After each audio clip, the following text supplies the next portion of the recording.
Hello everyone, welcome back. I hope you are doing well. Friends, today we are going to discuss receptors. Now question is why receptors are important? Receptors ज़रूरी क्यों है? इस question को जानने के लिए हम लोग रिसेप्टर्स के बारे में पढ़ेंगे और इस क्वेश्चन का आंसर आगे हम लोग इसको फाइंड आउट करेंगे। तो फ्रेंड्स, रिसेप्टर्स क्या होता है? रिसेप्टर्स रिसेप्शन से बना। रिसेप्शन मतलब टू रिसीव। किसको रिसीव करेगा? ड्रग को रिसीव करेगा या लिगेंड को रिसीव करेगा। लिगेंड क्या होता है और लिगेंड क्या हो गया फ्रेंड? लिगेंड क्या होगा पहले जानते हैं। जो लिगेंड क्या होता है, ये एक इंडोजीनस मॉलिक्यूल्स है। मतलब इंडोजीनस मॉलिक्यूल्स का मतलब क्या हो गया?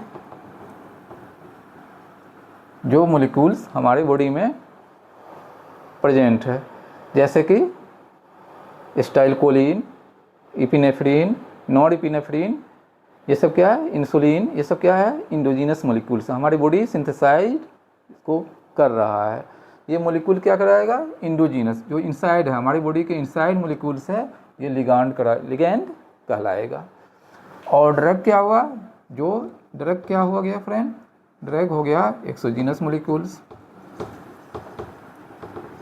एक्सोजीनस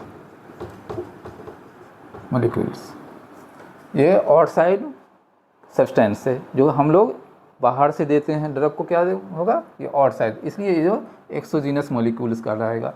इसका जो रिसेप्टर होगा, जो वही रिसेप्टर होगा जिस पर इंडोजीनस मॉलिक्यूल्स काम कर रहा होता है। तो ड्रग क्या है? एक सब्स्टिट्यूट है जो हमारे फिजियोलॉजिकल सिस्टम को अल्टर कर रहा है।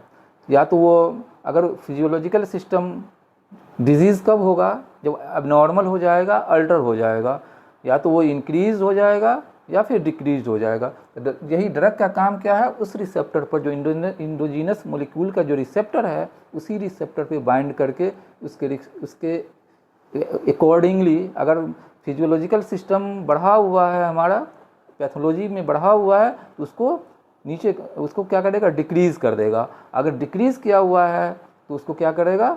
इंक्रीज़ करेगा। यही ड्रग का काम है। तो अब हम लोग ये हम लोग देख लीजिए ड्रग और लिगेंड में क्या फ़र्क है। बेसिक फ़र्क हम लोगों ने समझ लिया। तो अब आ जाते हैं रिसेप्टर्स पे। फ्रेंड्स, रिसेप्टर्स क्या मतलब हम लोग अभी जाना। जो रिसेप्टर्स का मतलब होता है, रिसेप्शन से आया, रिसेप्शन टू रिसीव। रिसेप्टर्स जो रिसीव करने वाला है। तो ये क्या है? ये एक प्रोटीन है, macromolecule protein. Receptors are macromolecules protein to receive किसको? Drug, to produce effect. यही एक सिंपल डिफिनेशन है जो हम लोग उसको पढ़ेंगे। रिसेप्टर्स क्या है? यह एक मैक्रोमोलिक्यूल्स है। मैक्रो मॉलिक्यूल्स है जो कि प्रोटीन है। स्पेशली क्या होता है? ये प्रोटीन्स होता है। क्या करता है? टू रिसीव ड्रग्स और इंडोजीनस मॉलिक्यूल्स। ड्रग को रिसीव करेगा या इंडोजीनस मॉलिक्यूल जो है इनसाइड जो बॉडी है उसको रिसीव करके क्या करेगा? To produce effect. अब ये इफेक्ट्स जो है, इफेक्ट प्रोड्यूस करेगा। तो ये एक मेरे मैक्रोमोलिक्यूल्स है, प्रोटीन्स है। स्पेशली प्रोटीन होता है जो ड्रग या इंडोजीनस मॉलिक्यूल, ड्रग और इंडोजीनस मॉलिक्यूल्स इंडोजीनस मॉलिक्यूल्स को रिसीव करेगा और इफेक्ट प्रोड्यूस करेगा। ये एक सिंपल डिफिनेशन है रिसेप्टर्स का। तो ये ज़रूरी क्यों है? पर्पस क्या है इसका पढ़ने का? ये हम लोगों ने इसका डेफिनेशन जान लिया। अब इसका है जो इसको पर्पस क्या है, व्हाई रिसेप्टर्स आर इम्पोर्टेंट। तो फ्रेंड्स, रिसेप्टर्स जो है ये क्या है? ये एक टारगेट मॉलिक्यूल। पिछले क्लास में हम लोगों ने मेजर टारगेट्स के बारे में पढ़ा था। जो डिफरेंट टारगेट्स है ड्रग, जहाँ पर उसको बाइंड करके उसको इफेक्ट प्रोड्यूस करता है। टारगेट्स क्या है? टारगेट जो है ड्रग का रिसीविंग मॉलिक्यूल्स है। जो ड्रग उससे बाइंड करके और उसके बाद वो सेलुलर रिस्पॉन्स देगा, फिर अल्टीमेटली फार्माकोलॉजिकल इफेक्ट प्रोड्यूस करता है। फार्माकोलॉजिकल इफेक्ट जैसा कि हम लोगों ने बोला, फार्माकोलॉजिकल इफेक्ट जो है थेरेपेटिक भी होगा, डिजायर्ड होगा तो थेरेपेटिक होगा, और अनडिजायर्ड होगा तो क्या होगा, एडवर्स इफेक्ट होता है। ये एक सीक्वेंस में हम लोग जान रहे हैं, पिछले क्लास से हम लोग ये पढ़ा था। तो यहाँ पर क्या हो गया, ये रिसेप्टर्स, उसी में से जो मेजर टारगेट्स है उसी में एक रिसेप्टर्स है, जो कि मोस्टली जो ड्रग जो है रिसेप्टर्स, जो टारगेट होता है मोस्टली ड्रग्स का टारगेट वो रिसेप्टर्स ही होता है। तो रिसेप्टर्स, आज हम लोग रिसेप्टर्स के बारे में ही पढ़ रहे हैं। तो रिसेप्टर्स का हम लोग ने डिफिनेशन जान लिया। इसका पढ़ने का हमारा पर्पस क्या है, पढ़ने का पर्पस ये है कि हम लोग को रिस्पॉन्स के बारे में टू नो अबाउट द, बस एक ही है, एक मेन है, उसी से सारा चीज़ हमको आ जाएगा। To know about the response of drug. अगर हम ड्रग के बारे में ड्रग दे रहे हैं तो उसका रिस्पॉन्स क्या आएगा, रिस्पॉन्स क्या आएगा उसको हमको लोगों को जानना है। इसको जानने के लिए रिसेप्टर को पढ़ना ज़रूरी है। रिसेप्टर्स के स्टडी से ही हमें ये पता चलेगा कि रिस्पॉन्स ड्रग का क्या होगा। अब ये रिस्पॉन्स क्या होगा, रिस्पॉन्स ड्रग जो है कैसे रिस्पॉन्स प्रोड्यूस करता है। अब रिस्पॉन्स कैसे प्रोड्यूस करेगा, तो इसको हम लोग जानेंगे 3R। अगर 4R कर लीजिए, 4R कर दीजिए, 4R से क्या कैसे रिस्पॉन्स प्रोड्यूस, मैकेनिज्म है, mechanism of receptors to produce effect. Mechanism है, मैकेनिज्म मतलब रिसेप्टर जो है इफेक्ट कैसे प्रोड्यूस करता है। 4R, एक R से जो है रिसेप्टर, रिसेप्टर ही मानिए रिसेप्टर हो गया। दूसरा रिकॉग्नाइज, फिर क्या होगा, रिसीव, और फिर रिस्पॉन्स। ठीक है, रिसेप्टर जो है, रिसेप्टर है, ड्रग आया उसको पहले वो रिकॉग्नाइज करेगा, ये हमारे साथ बाइंडिंग हो सकता है या नहीं हो सकता है, वो रिकॉग्नाइज करेगा। कौन रिकॉग्नाइज करेगा, रिसेप्टर रिकॉग्नाइज करेगा। किसको, जो उसके पास मॉलिक्यूल्स आया है, इधर वो या तो इंडोजिनस मॉलिक्यूल है या फिर वो आउटसाइड एक्सोजिनस मॉलिक्यूल में ड्रग है, तो वो रिकॉग्नाइज करेगा जो इसको, इसके साथ हमारा मैचिंग होगा या नहीं होगा। इसको क्या बोलेंगे, रिकॉग्निशन या सेलेक्ट, क्या बोलेंगे, स्पेसिफिसिटी, स्पेसिफाई करेगा, रिकॉग्नाइज करेगा इसके साथ हमें रहना है या नहीं है, इसके साथ बाइंड करना है या नहीं है। ठीक है, बाइंड कर पता चला है जो ठीक है, ये बंदा सही सलामत है, अच्छा है, इसको इसके साथ दोस्ती किया जा सकता है, तो उसको फिर क्या कर लेगा, उससे रिसीव कर लेगा। रिसीव का मतलब क्या होगा, बाइंड कर लेगा उससे। कौन बाइंड कर लेगा, रिसेप्टर बाइंड कर लेगा उस ड्रग मॉलिक्यूल से, वो बाइंड कर लेगा। रिकॉग्नाइज कर लिया जो नहीं ये ठीक ठाक है, इससे दोस्ती किया जा सकता है, तो फिर उससे वो बाइंड अप हो जाएगा। बाइंड करने के बाद अब क्या करेगा, वो सिग्नल भेजेगा। सिग्नल मतलब सिग्नल ट्रांजैक्शन होता है, वो सिग्नल भेजेगा जो नहीं ये ठीक ठाक है, किसको भेजेगा, सेल को। सेल में कुछ चेंजेज आएगा जिसको सेलुलर रिस्पॉन्स बोलते हैं।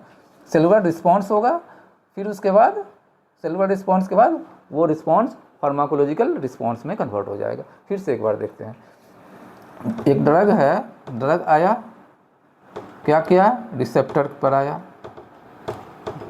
रिसेप्टर पर आया, रिसेप्टर ने उसको क्या किया, रिकॉग्नाइज किया, पहचान किया जो ये बंदा ठीक ठाक है या नहीं है, रिकॉग्नाइज कर लिया मतलब उसको स्पेसिफाई कर लिया। अब देखा ठीक है तो इसको क्या करेगा, रिसीव कर लेगा। रिसीव कर लिया मतलब क्या हो गया, बाइंड कर लिया, उससे बाइंड हो गया। बाइंड होने के बाद अब क्या होगा, सेलुलर रिस्पॉन्स प्रोड्यूस करेगा, सिग्नल देगा तो इससे सेलुलर रिस्पॉन्स आएगा। सेलुलर रिस्पॉन्स क्या होगा, मोलिकुलर लेवल, सेल के अंदर का रिस्पॉन्स आएगा, सेलुलर रिस्पॉन्स आएगा। और सेलुलर रिस्पॉन्स आएगा, फिर अल्टीमेटली क्या हो जाएगा, फार्माकोलॉजिकल रिस्पॉन्स। फार्माकोलॉजिकल रिस्पॉन्स आ जाएगा। इसको फार्माकोलॉजिकल रिस्पॉन्स आ जाएगा। फार्माकोलॉजिकल रिस्पॉन्स या इफेक्ट बोलेंगे, फार्माकोलॉजिकल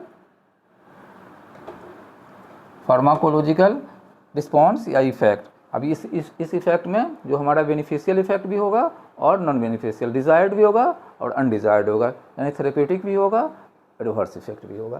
तो ये मैकेनिज्म है रिस्पॉन्स आने का, फार्माकोलॉजिकल इफेक्ट आने का, ड्रग का रिसेप्टर्स पर कैसे इफेक्ट आता है, इसका एक मैकेनिज्म हम लोगों ने पढ़ा। चलिए इसको इस तरीक़ा से एक एग्जाम्पल के साथ पढ़ते हैं। यहाँ एक ड्रग ले लिया, ले लीजिए साल्ब्यूटामोल ले लिया, साल्ब्यूटामोल कहाँ आया, रिसेप्टर उसका कहाँ है, ब्रोंकियल स्मूथ साइट कहाँ है, ब्रोंकियल स्मूथ मसल्स, लंग पे, लंग में ब्रोंकियल स्मूथ मसल्स, ठीक है, स्मूथ मसल्स पे।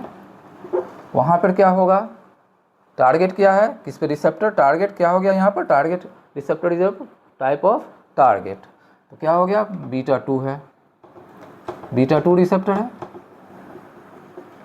अब ये बीटा 2 रिसेप्टर जो है इसको रिकॉग्नाइज करेगा, जो ये हमारे साथ बाइंड अप होगा कि नहीं, ये मोलिक्यूल मेरे साथ बाइंड करने के लायक है या नहीं है, देखा जो सही सलाह ठीक ठाक है, इसको बाइंड अप कर लिया, बाइंड हो गया, पहले रिकॉग्नाइज कर लिया, बीटा 2 क्या करेगा, इसको रिकॉग्नाइज कर लिया, रिकॉग्नाइज करेगा, रिकॉग्नाइज करने के बाद रिसीव करेगा, मतलब बाइंड करेगा अपने साथ, रिसीव कर लिया उसको, रिसीव कर लिया, बाइंड कर लिया, फिर क्या होगा, अब जो है सेलुलर रिस्पॉन्स देगा। सेलुलर रिस्पॉन्स में क्या होता है, बीटा 2 का रिलैक्सेशन हो जाता है, रिलैक्सेशन करता है, कैसे जाएगा फिर एडिनाइल साइक्लेज से उसका जो है पाथवे है, वो हम लोग एक जब सिग्नल ट्रांसडक्शन पढ़ेंगे और GPCR पढ़ेंगे, जी प्रोटीन कपल्ड एक अलग से क्लास होगा, तो उसमें हम लोग रिस्पॉन्स के बारे में, उसका सेलुलर रिस्पॉन्स को डिटेल में पढ़ेंगे। तो रिलैक्सेशन कराएगा, रिलैक्सेशन होगा, और रिलैक्सेशन से क्या हो जाएगा, अल्टीमेटली क्या हो जाएगा, ब्रोंकस का डिलेशन, मतलब फार्माकोलॉजिकल इफेक्ट हम लोग क्या देखेंगे, ब्रोंको डायलेटेशन होगा, ब्रोंको डायलेटेशन हो जाएगा, रिलैक्सेशन हो जाएगा, रिलैक्सेशन सेलुलर रिस्पॉन्स आया, फिर ब्रोंको डायलेटेशन क्या हो गया, ब्रोंको डायलेटेशन हो गया फार्माकोलॉजिकल इफेक्ट, और इससे क्या होगा, थेरेप्यूटिक इफेक्ट भी हो गया, थेरेप्यूटिक इफेक्ट ये आ गया, ये थेरेप्यूटिक इफेक्ट जिसके लिए हम लोग, क्योंकि जो साल्ब्यूटामोल किस में दिए थे, ब्रोंकियल आजमा में, ब्रोंकियल आजमा में क्या हो जाता है, ब्रोंकोस्पाज्म हो जाता है, तो वहाँ क्या करना होता है, स्पाज्म में मतलब ब्रोंको कॉन्स्ट्रिक्शन है, तो उसको डायलेट करना है, डायलेट करना है, तो ब्रोंको डायलेटेशन जो फार्माकोलॉजिकल इफेक्ट आया, ये हमारा क्या है, थेरेप्यूटिक इफेक्ट है, थेरेप्यूटिक इफेक्ट है।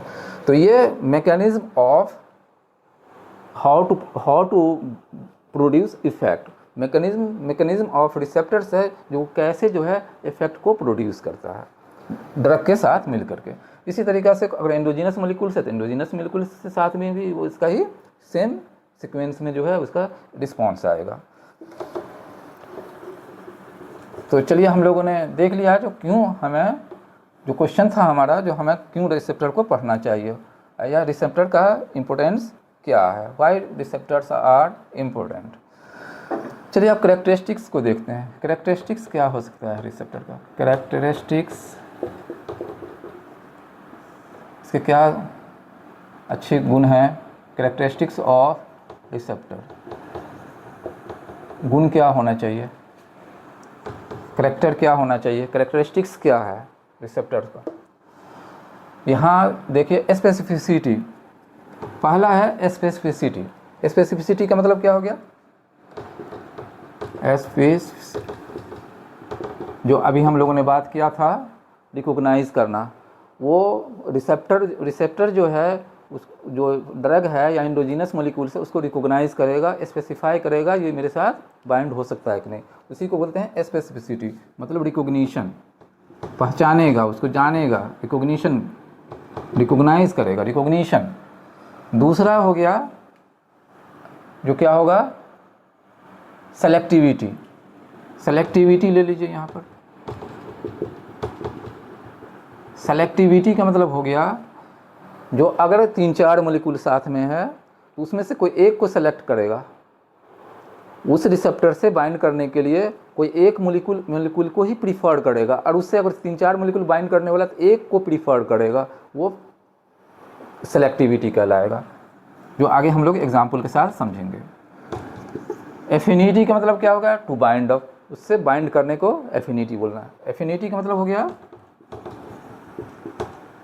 एफिनिटी का मतलब क्या हो जाएगा? बाइंड करना। जितना ज़्यादा एफिनिटी होगा, एफिनिटी मतलब अफेक्शन, लव बोलते हैं ना, affection, to bind up, to meet up, जितना एफिनिटी ज़्यादा होगा उतना स्ट्रांगली बॉन्ड होगा, टू बाइंड अप। सैचुरेबिलिटी क्या होता है? सैचुरेबिलिटी ड्रग को, रिसेप्टर को सैचुरेबिलिटी,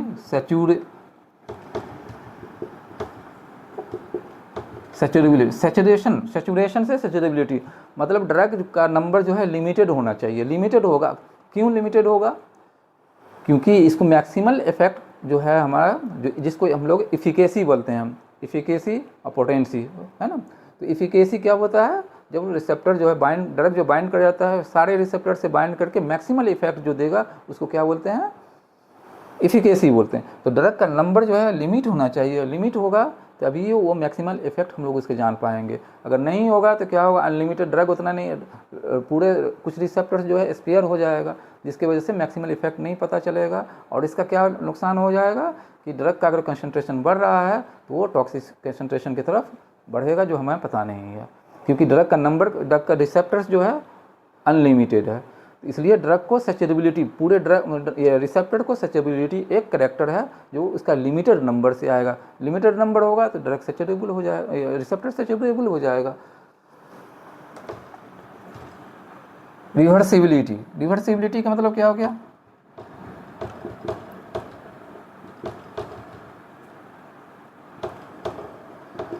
ड्रग और रिसेप्टर जो बाउंड कर रहा है उसको ब्रेक भी होना चाहिए। ये नहीं है जो बाउंड हुआ है तो परमानेंटली क्या हो जाएगा, वो फिर इरिवर्सिबल हो जाएगा। तो ड्रग जो, ये जो रिसेप्टर से जो ड्रग बाइंड कर रहा है, तो ड्रग और रिसेप्टर का जो बाइंडिंग है, जो कम्प्लेक्स है, वो रिवर्सिबल होना चाहिए। एक बार जब इफेक्ट प्रोड्यूस हो जाए तो वो फिर अलग अलग हो जाए, दैट इज कॉल्ड रिवर्सिबिलिटी। और सिग्नल ट्रांजैक्शन जो अभी हम लोगों ने बात किया, देखा था, सिग्नल जैसे ही रिसेप्टर बाइंड करता है, रिसीव होता है, तो वहाँ वो एक सिग्नल देता है, सेल को देगा, सेल में चेंजेज होगा, सेल में चेंजेज होकर के उसको सेलुलर रिस्पॉन्स बोलते हैं, सिग्नल आएगा, जो को हम लोग एक अलग क्लास में पढ़ेंगे। और रेगुलेशन क्या होता है? रेगुलेशन को जानेंगे। रेगुलेशन क्या होता है? रेगुलेशन मतलब हो जाता है, रेगुलेशन, रेगुलेशन का मतलब होता है जो ड्रग का, ये रिसेप्टर्स का जो नंबर है वो वेरिएबल होना चाहिए, चेंज होना चाहिए। कैसे चेंज करेगा? चेंज होना चाहिए या उसका सेंसिटिविटी, रिस्पॉन्स भी चेंज होते रहता है। ये एक रिसेप्टर का कैरेक्टर है, रिसेप्टर का कैरेक्टर है, जो उसका नंबर भी चेंज होते रहता है और उसका रिस्पॉन्स भी चेंज होता है। नंबर कैसे? नंबर चेंज को अप रेगुलेशन बोलते हैं। अप रेगुलेशन, अप मतलब जानते ही, अप मतलब क्या होगा? अप मतलब ऊपर। अप रेगुलेशन कब होगा? जब रिसेप्टर जो है एंटागोनिस्ट से बाइंड हो जाएगा। एंटागोनिस्ट क्या हो गया? उसके रिसेप्टर को ब्लॉक कर दिया। रिसेप्टर को एंटागोनिस्ट जो है रिसेप्टर से बाइंड हो गया, तो क्या कर दिया? रिसेप्टर को क्या कर दिया? ब्लॉक कर दिया।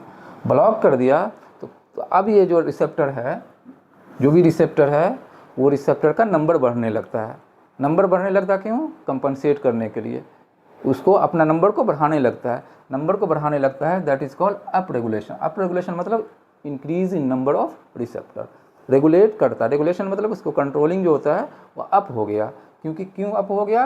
क्योंकि लॉन्ग टाइम से एंटागोनिस्ट उस रिसेप्टर से बाइंड किया हुआ है, ब्लॉक किया हुआ है। कंटिन्यूस अगर एंटागोनिस्ट दे रहे हैं तो उस रिसेप्टर का नंबर जो है बढ़ने लगता है, जिस that is called up regulation of receptor. Just इसके ऑपोजिट होगा क्या? Down regulation. अब डाउन रेगुलेशन में क्या होगा फ्रेंड? बस दिमाग लगाइए, उल्टा कर दीजिए इसको। अब यहाँ क्या होगा? एगोनिस्ट है, एगोनिस्ट अगर कंटिन्यू बाइंड कर रहा है, परमानेंट लॉन्ग ड्यूरेशन से बाइंड कर रहा है रिसेप्टर से, तो क्या हो जाएगा? एगोनिस्ट काम करते करते करते इतना हो रहा है, तो अब नंबर जो है इस रिसेप्टर का जो है ये तो स्टिमुलेट कर रहा है, स्टिमुलेट करता है एगोनिस्ट, स्टिमुलेट करता है, तो इसका नंबर जो है अब घटने लगता है, नंबर जो है घटने लगता है। रिसेप्टर जो है, रिसेप्टर का ये करैक्टर है, उसका नंबर घटने लगता है, that is called down regulation. ये करैक्टर है रिसेप्टर का, जब वो परमानेंट लंबे समय से एंटागोनिस्ट से बाइंड होता है तो उसका नंबर बढ़ता है, that is called up regulation. और अगर लंबे समय से एगोनिस्ट रिसेप्टर से बाइंड हो रहा है तो क्या होता है, उसका रिसेप्टर घटने लगता है, रिसेप्टर घटने लगता है, that is called down regulation of receptor. और तीसरा है, ये तो नंबर से हो गया, डिसेंसिटाइजेशन बोलते हैं उसको, डिसेंसिटाइजेशन। डिसेंसिटाइजेशन में क्या होता है, डिसेंसिटाइजेशन में अगर किसी ड्रग को कंटिन्यू देते हैं तो क्या होता है, उसका रिस्पॉन्स एगोनिस्ट ही होगा, उसका रिस्पॉन्स क्या होगा, घटने लगता है। अगर उस ड्रग को कंटिन्यू चलाते हैं, देते हैं, तो कुछ उसका क्या होगा, रिस्पॉन्स जो है घटने लगता है, उसका रिसेप्टर का जो इफेक्ट है, रिस्पॉन्स है, वो घटने लगता है, दैट इज कॉल्ड डिसेंसिटाइजेशन। मतलब सेंसिटाइजेशन जो सेंसिटिविटी जो है रिसेप्टर का वो कम हो जाता है, कम हो जाता है, डिक्रीज करने लगता है, that is called desensitisation of receptor. इसका क्या क्लिनिकल सिग्निफिकेंस है, क्या क्लिनिकल सिग्निफिकेंस है अप रेगुलेशन का? अप रेगुलेशन का क्लिनिकल सिग्निफिकेंस ये है, अगर किसी मान लीजिए किसी पेशेंट को आपने बीटा ब्लॉकर दे रखा है, बीटा ब्लॉकर दे रखा है, प्रोप्रानोलोल दे रखा है, तो क्या होगा, उस रिसेप्टर को डाउन रेगुलेट हो गया, बीटा 1 रिसेप्टर, मान लिया बीटा 1 रिसेप्टर पर उसका ब्लॉक किया हुआ है, तो बीटा 1 रिसेप्टर का क्या होगा, अप रेगुलेशन होगा, एंटागोनिस्ट है तो अप रेगुलेशन होगा, अप रेगुलेशन हो गया। अगर आप उसको सडन विड्रॉल कर लिया, बंद कर दिया प्रोप्रानोलोल को या जो बीटा ब्लॉकर को बंद कर दिया, तो क्या होगा, क्या होगा, अब वहाँ से ब्लॉक का तो इसका इफेक्ट खत्म हो जाएगा, रिसेप्टर तो अब ब्लॉक है नहीं, तो नंबर तो बढ़ गया है, तो नंबर बहुत large number of receptors available for किसके लिए अवेलेबल हो जाएगा, आपका जो है नॉरएपिनेफ्रिन के लिए। तो सिंपैथेटिक एक्टिविटी अचानक बढ़ जाएगा, अचानक हार्ट रेट बढ़ जाएगा, पेशेंट जो है कार्डियक अरेस्ट भी हो सकता है पेशेंट को। क्या हो गया, जो प्रोप्रानोलोल दिए हुए हैं तो क्या होगा, वो एंटागोनिस्ट है तो क्या किया हुआ है, रिसेप्टर को ब्लॉक किया हुआ है, जिसकी वजह से रिसेप्टर अप रेगुलेशन हो गया, मतलब रिसेप्टर का नंबर जो बढ़ गया। अब उसको सडन विड्रॉल कर लेंगे या सडन स्टॉप कर लिया तो क्या होगा, इंडोजिनस सब्सटेंस जो है नॉरएपिनेफ्रिन जैसे ही आकर के अब वो उसके लिए एक large number of receptors available है एक्शन के लिए, स्टिमुलेशन के लिए, सारे रिसेप्टर को स्टिमुलेट करेगा और उससे क्या होगा, सिंपैथेटिक ओवर एक्टिविटी हो जाएगा और सारा सिंपैथेटिक सिस्टम जो है ओवर एक्टिव हो जाएगा, जिसकी वजह से पेशेंट को जो है कार्डिक अरेस्ट में भी जाएगा, टेकिकार्डिया अचानक होने लगे, रिदमिया में पेशेंट जाएगा और पेशेंट का डेथ भी हो सकता है। तो ये लाइफ थ्रेटनिंग कंडीशन है, इसको हम लोग इसलिए रेगुलेशन ऑफ रिसेप्टर को जानना बहुत ज़रूरी है।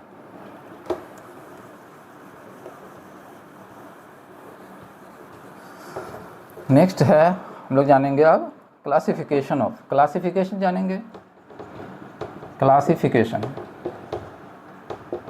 बस थोड़ा थोड़ा क्लासिफिकेशन जानते हैं क्या होगा, जो कि लिगैंड, यहाँ हम लोग देख रहते हैं क्लासिफिकेशन में लिगैंड गेटेड आयन चैनल।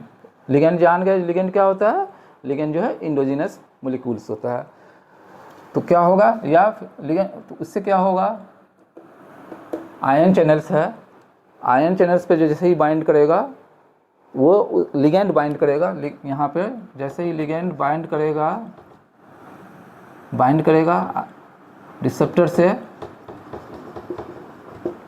तो आयन चैनल ओपन हो जाएगा, ओपन आयन चैनल ओपन हो जाएगा। अब ये लिगैंड के जगह पर कोई ड्रग भी आ सकता है, ड्रग भी बाइंड कर सकता है, इसका नाम है ligand gated ion channel. Generally जो इंडोजिनस मॉलिक्यूल्स है उससे बाइंड करता है वो ओपन होता है, लेकिन अगर लिगैंड की जगह पे कोई ड्रग आ गया, ड्रग बाइंड करके रिसेप्टर पर उसको बाइंड किया, उससे आयन चैनल ओपन हो जाता है, ओपन हो जाएगा, फिर एक्शन होगा।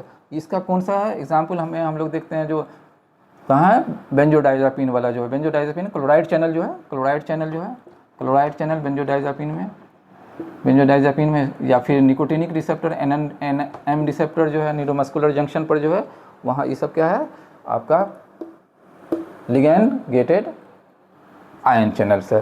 ये फास्ट एक्टिंग होता है, फास्ट एक्टिंग, तो मिली सेकेंड में इसका एक्शन आता है, रिस्पॉन्स आता है। दूसरा है जी प्रोटीन कपल्ड रिसेप्टर। जी प्रोटीन कपल्ड रिसेप्टर में क्या होगा, जी प्रोटीन कपल्ड रिसेप्टर, ये अलग से एक हम लोग पढ़ेंगे। जी प्रोटीन कपल्ड रिसेप्टर में बहुत सारा स्टिमुलेटरी इनिवेटरी जी प्रोटीन है, जी प्रोटीन से इसका रिस्पॉन्स आता है, सेलुलर रिस्पॉन्स होता है, जी प्रोटीन से बाइंड होता है रिसेप्टर, उससे और ड्रग बाइंड करेगा, फिर उसका सेलुलर रिस्पॉन्स आएगा, रिस्पॉन्स आकर के फार्माकोलॉजिकल रिस्पॉन्स आएगा। तो इस क्या क्या क्या होता है, जी स्टिमुलेटरी होता है, जी इनिवेटरी होगा। कैसे ये रिस्पॉन्स आएगा जब इसको हम लोग पढ़ेंगे, तो जी प्रोटीन कपल्ड रिसेप्टर को जो रिसेप्टर में भी अगर लार्जली देखा जाए, मोस्टली जो है ड्रग जो है जी प्रोटीन रिसेप्टर से ही एक्शन होता है, रिस्पॉन्स देता है। जैसे कि इसमें क्या हो जाए, जितना भी आपने बीटा 1 बीटा 2 ये सब जो पढ़ते हैं, अल्फ़ा 1 अल्फ़ा 2, फिर मस्करेनिक रिसेप्टर जो M1 से M5, मस्करेनिक रिसेप्टर पढ़ते हैं M1 से M5, ये सारा ये सभी जो है क्या है, जी प्रोटीन कपल्ड रिसेप्टर है। तो इसको हम लोग स्टिमुलेटरी और इनिवेटरी कैसे सेलुलर रिस्पॉन्स प्रोड्यूस करता है वो हम लोग अलग से क्लास में पढ़ेंगे। एंजाइम लिंक्ड रिसेप्टर क्या होगा, नेक्स्ट है एंजाइम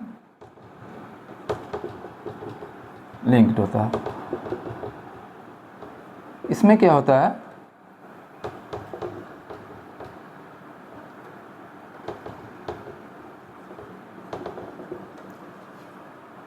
ये सेल मेम्ब्रेन, इसमें दो होता है, इसमें सेल मेम्ब्रेन पर जो है उसका रिसेप्टर होता है, रिसेप्टर होगा, उससे ड्रग आकर के बाइंड होगा, और वो रिसेप्टर का जो है एक टेल जो है, दूसरा पोर्शन जो है वो सेल के अंदर होता है, वो एक एंजाइम से लिंक्ड होगा, है ऐसे होगा। यहाँ पर रिसेप्टर होगा, यहाँ से ड्रग आकर बाइंड करेगा, और नीचे दूसरा पोर्शन जो है वहाँ यहाँ पर एक एंजाइम से लिंक्ड होगा।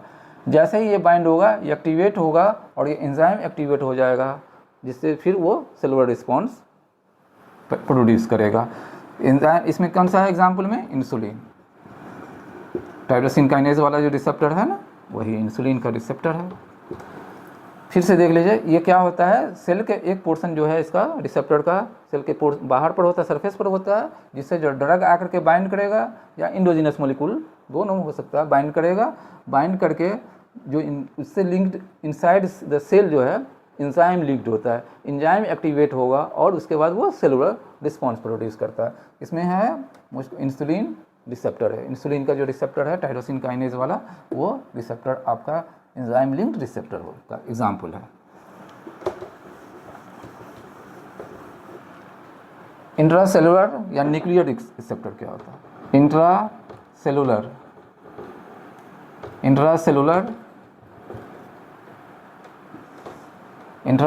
या न्यूक्लियर भी बोलिए, न्यूक्लियर इंट्रासेलुलर मतलब दोनों हो सकता है, साइटोप्लाज्म में भी होगा और न्यूक्लियस में भी होगा। तो ये क्या करता है, ये ट्रांसक्रिप्शन प्रोटीन का जो है, इसका जो जैसे ही मैसेज आएगा रिसेप्टर से बाइंड होगा, प्रोटीन सिंथेसिस कराया था, ट्रांसक्रिप्शन होगा, ट्रांसलेशन होगा, प्रोटीन सिंथेसिस होता है, और उसके बाद से फिर इफेक्ट रिस्पॉन्स आता है। तो इसको रिस्पॉन्स आने में लेट लगता है, इसलिए इसका रिस्पॉन्स जो है आपको 2 से 3 दिन 5 दिन भी डिलेड रिस्पॉन्स आता है। ये डिलेड रिस्पॉन्स आता है मतलब इसका क्या होगा, मैकेनिज्म क्या होगा, इसका रिसेप्टर जो है इनसाइड द सेल होगा, सेल के अंदर होगा, सेल होगा इनसाइड द सेल होगा, या न्यूक्लियस के में होगा, न्यूक्लियस में होगा, न्यूक्लियस में होगा। ये ट्रांसक्रिप्शन, इसका मैसेज आएगा तो नया ये ट्रांसक्रिप्शन करता, नया जीन बनाएगा, आरएनए बनाएगा, मैसेंजर आरएनए ट्रांसक्रिप्शन करेगा, फिर से उसे नया प्रोटीन सिंथेसिस करेगा, फिर उसके बाद से जो है सेलुलर रिस्पॉन्स आएगा, सेल का रिस्पॉन्स आएगा, फिर फार्माकोलॉजिकल रिस्पॉन्स आएगा। तो इसको डिले होता है, इसमें टाइम टेकिंग होता है, डिले रिस्पॉन्स आता है। तो हम लोग ने अभी देखा था सबसे फास्ट रिस्पॉन्स किस में आया था, आयन चैनल वाले में, लाइगेंड गेटेड आयन चैनल्स में। इसमें एग्जाम्पल क्या है, जैसे कॉर्टिकोस्टेरॉइड्स है आपका, स्टेरॉइड्स है, जो कॉर्टिकोस्टेरॉइड्स है वो आपका क्या होगा, इंट्रासेलुलर रिसेप्टर्स होगा। फिर जो है थायराइड हार्मोन है,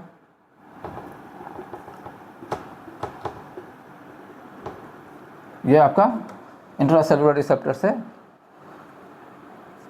करेगा, है ना, ये है ना, इसको बोलते हैं सिस्ट बोलते हैं। ये साइटोप्लाज्म में होता है किसका, स्टेरॉइड का, जो सेल हो गया स्टेरॉइड का हो गया, और न्यूक्लियर रिसेप्टर में नथ, NUTH हो गया थायराइड हार्मोन, ठीक है। सिस्ट नथ मतलब साइटोप्लाज्म में किसका होगा, स्टेरॉइड का होगा, कॉर्टिकोस्टेरॉइड हो गया, और न्यूक्लियर रिसेप्टर जो होता है वो थायराइड हार्मोन का होता है। तो हम लोगों ने क्लासिफिकेशन देख लिया। क्लासिफिकेशन में क्या पढ़ा, लाइगेंड गेटेड हो गया, आयन चैनल, जी protein coupled receptor, enzyme linked पढ़ा, और इंट्रासेलुलर या न्यूक्लियर रिसेप्टर पढ़ा। इसका जैसे जैसे ड्रग का पढ़ेंगे तो उस वहाँ पर फिर इसका फर्दर हम लोग एप्लीकेशन जानेंगे, जो किस तरीक़े से ये बाइंड करता है, और ड्रग इस पे आकर के जो पर्टिकुलर ड्रग होगा वो बाइंड करेगा, फिर रिस्पॉन्स प्रोड्यूस करेगा, फिर pharmacological cellular response, pharmacological effect आएगा, उसमें से हम लोग देखेंगे जो कौन सा थेरेप्यूटिक इफेक्ट है और कौन एडवर्स इफेक्ट है। तो ये हम लोगों ने देख लिया, क्लासिफिकेशन भी देख लिया।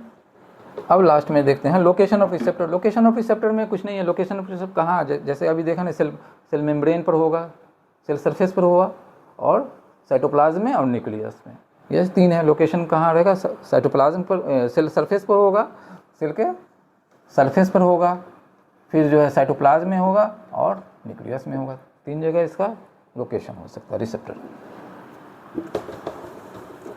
क्लिनिकल एप्लीकेशन अब आ जाते हैं। क्लिनिकल एप्लीकेशन, क्लिनिकल एप्लीकेशन क्या होगा, तो क्लिनिकल एप्लीकेशन में जो अभी हम लोगों ने रिस्पॉन्स देखा, रिस्पॉन्स पढ़ रहे हैं क्यों, रिसेप्टर ड्रग रिसेप्टर कम्प्लेक्स से क्या आया, रिस्पॉन्स आता है, रिस्पॉन्स सेलुलर रिस्पॉन्स, फिर फार्माकोलॉजिकल इफेक्ट। तो वो फार्माकोलॉजिकल इफेक्ट जो प्रोड्यूस हुआ उसी को पता करने के लिए हम लोग पढ़ते हैं, उसी को यूटिलाइज़ करने के लिए क्या क्या उसमें रिस्पॉन्स में हम लोग जानते हैं, थेरेप्यूटिक इफेक्ट क्या इफेक्ट आ रहा है फार्माकोलॉजिकल इफेक्ट में, क्या हम लोग डिटरमाइन कर लिया, डिटर्मिनेशन करने के लिए पढ़े। इससे क्या हम लोग कहाँ अप्लाई करेंगे इसको, थेरेप्यूटिक इफेक्ट को जानने में। थेरेप्यूटिक इफेक्ट जो है अप्लाई हो गया, थेरेप्यूटिक इफेक्ट हम लोगों ने डिटरमाइन कर लिया, पता करेंगे, इससे पता हो गया, उससे हमें थेरेप्यूटिक इफेक्ट पता चल गया। फिर क्या हमारा एप्लीकेशन कहाँ होगा, एडवर्स इफेक्ट में एप्लीकेशन हो गया। फिर एडवर्स इफेक्ट को जानने में और उसको पता करने में इसका अप्लाई हो गया, एप्लीकेशन आया। फिर और कहाँ होगा, रेशनल यूज़ ऑफ ड्रग। जब ये पता चल गया कि कहाँ ड्रग होगा, कितना इफेक्ट आएगा, क्या आएगा, इसका rational use of drug.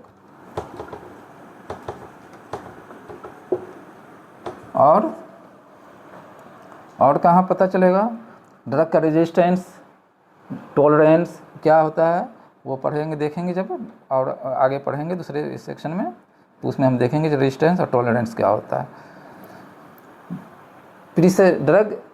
Drug का रिसेप्टर जो है वो इंडिविजुअल टू इंडिविजुअल वेरी होता है। यही कारण है कि एक ड्रग देखिएगा जो किसी एक पेशेंट में वो उसका रिस्पॉन्स जो है अच्छा आता है, वही ड्रग दूसरे पेशेंट में उसका रिस्पॉन्स उतना नहीं आ पाता है या ज़्यादा आता है, हाइपर सेंसिटिव होता है। ये रिसेप्टर जो है एक पेशेंट से दूसरे पेशेंट में वेरी करता है। इसके स्टडी, रिसेप्टर के स्टडी से ये भी पता चलेगा किस पेशेंट में क्या है। इसको बोलते हैं प्रिसाइज्ड मेडिसिन या पर्सनलाइज्ड मेडिसिन बोलते हैं। कि पर्सनलाइज्ड मतलब एक पर्सन में दूसरे पर्सन का वेरी करेगा इफेक्ट। कोई ज़रूरी नहीं है जो एक पेशेंट में जितना इफेक्ट आ रहा है उस ड्रग का दूसरा पेशेंट में भी उतना ही इफेक्ट आए, कम भी हो सकता है, ज़्यादा भी हो सकता है। इसको बोलते हैं प्रिसाइज मेडिसिन या पर्सनल मेडिसिन। इसको स्टडी से हमें इसको अप्लाई करने में भी यहाँ पर भी प्रिसाइज मेडिसिन या प्रिसीजन मेडिसिन में हेल्प मिलेगा। और कहाँ हेल्प मिलेगा, थेरेपेटिक इफेक्ट को जानने में, अप्लाई करने में हेल्प मिला, एडवर्स इफेक्ट को अप्लाई करने में, फिर जानने में, उसको एडवर्स इफेक्ट को अवॉइड करेंगे उसमें हेल्प मिलेगा, रेशनल यूज़ ऑफ ड्रग को में हेल्प मिलेगा, प्रिसाइज या प्रिसीजन मेडिसिन को अप्लाई करने में हेल्प मिलेगा, और ड्रग इंटरेक्शन को जानने में, अवॉइड करने में हेल्प मिलेगा। कौन दो ड्रग एक साथ आने पर जो है उसका इफेक्ट जो बढ़ जाएगा या उसका इफेक्ट घट जाएगा, एक ड्रग दूसरे ड्रग के इफेक्ट को बढ़ाएगा या एक ड्रग दूसरे ड्रग को घटाएगा, जिससे उसका थेरेप्यूटिक इफेक्ट घट जाएगा या टॉक्सिक इफेक्ट बढ़ जाएगा। ये चीज़ हमें रिसेप्टर के मैकेनिज्म, रिसेप्टर को जहाँ पढ़ने से उसका एप्लीकेशन में फ़ायदा मिलेगा। तो ये हम लोगों ने आज रिसेप्टर्स के बारे में एक ब्रीफ पढ़ा। शायद उम्मीद है कि आप लोगों को ये पसंद आया होगा और आप लोग को कुछ नॉलेज, इम्पोर्टेंट नॉलेज में गेन हुआ होगा। ये अगर ये लेक्चर अच्छा लगे और इससे कुछ आपने सीखा तो अपने दोस्तों को भी शेयर करिए, लाइक करिए, कमेंट करिए और फिर अगले लेक्चर में फिर हम लोग फिर से एक नए टॉपिक के साथ प्रेजेंट होंगे। Thank you.